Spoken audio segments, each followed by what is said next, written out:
এবছর কোরবানির জন্য চাহিদার চেয়ে ২২,৭৮,০০০ অতিরিক্ত গবাদি পশু প্রস্তুত আছে জানিয়ে মন্ত্রী বলেন, গবাদি পশুর অনুপ্রবেশ, পরিবহনে চাঁদাবাজি ও হয়রানি ঠেকাতে সীমান্তবর্তী জেলাসহ সব জায়গায় আইনশৃঙ্খলা বাহিনী প্রস্তুত থাকবে। বর্ডার গার্ডকে অ্যালার্ট করা সহ আইনশৃঙ্খলা বাহিনীর পক্ষ থেকে যা যা করার ইতিমধ্যেই তারা তাদের সেই প্রস্তুতি গ্রহণ করছে। মন্ত্রী আরও জানান, এবছর স্থায়ী অস্থায়ী মিলিয়ে সারা দেশে মোট ৩,০০০ হাট বসবে। পশুর হাটে যে কোনো সমস্যায় হটলাইন নম্বরে কল দিয়ে প্রতিকারের ব্যবস্থার কথাও জানান তিনি। প্রতিটি হাটে, প্রতিটি বাজারে পুলিশ কেন্দ্র থাকবে স্থায়ীভাবে।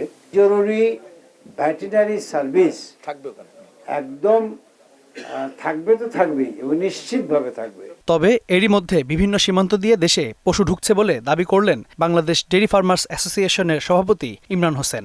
এই বছর এর থেকে দ্বিগুণেরও বেশি ঢুকতেছে। যশোর, ময়মনসিংহ, কুমিল্লা, চিটাগং, উখিয়া এইসব সিলেট দিয়ে প্রচুর আসতেছে। সুদবিহীন ব্যাংকিং এ আত্মশুদ্ধির পথ এনআরবিসি ব্যাংকের ইসলামিক ব্যাংকিং আল আমিন। দেশের খামারিদের রক্ষায় চোরাচালান বন্ধের দাবিও জানান তিনি। হিউজ মানি ইনভলভড, হিউজ প্রফিট ইনভলভড, যার কারণে অনেক কিছু আসলে এই জায়গায় জড়িত।